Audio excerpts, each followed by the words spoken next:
Վարչապետ Տիգրան Սարգսյանը նախ այցելեց Զորախբյուր, բնակիչների հետ մասնակցեց մանկապարտեզի բացման արարողությանը եւ համոզվեց, որ գյուղի երեխաների համար ստեղծված են լավ պայմաններ։ Զորախբյուրը 20 տարի մանկապարտեզ չի ունեցել, 2008 թվականից համայնքի միջոցներով սկսվել է մանկապարտեզի կառուցումը, ինչի համար պահանջվել են 113 միլիոն դրամ եւ կառավարության աջակցությունը։ Ուզում եմ իմ խորին շնորհակալություն հայտնել կառավարությանը։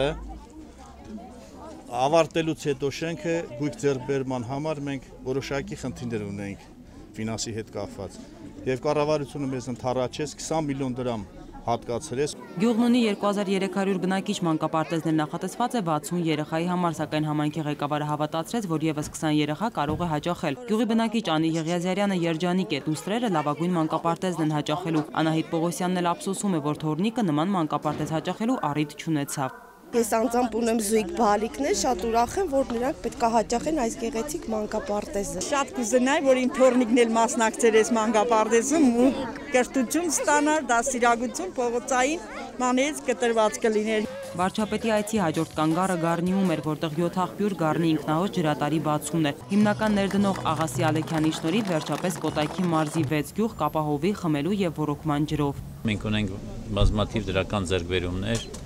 Հայաստանում ներդրումներ են կատարվում, դուք այսօր վկա եք, միջազգային մանկապարտեզ բացվեց, ջրագիծ, որը էապես ավելացնելու է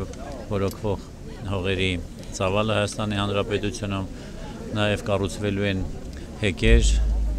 եւ սարերում, ինչպես ասում են, նույնպես կյանք կա։ Նախագծի եւ շինարարության ճարտարագետը Ալբերտ Հարությունյանն է, 22 կիլոմետր երկարությամբ ջրատարը սկիզբ է առնում Աժդահակ լեռան ստորոտից եւ ձգվում հյուսիս-արևել։ Ինչպես նշեց վարչապետը, ոռոգման համակարգում մեծ ծավալի աշխատանքներ դեռ իրականացվելու են։ Կառուցվելու են շուրջ 500 կիլոմետր խողովակաշարեր առաջին հերթին 1001-ի մարտահրավերներ ծրագրի բյուջեի միջոցներով եւ մասնավոր ներդրումներով։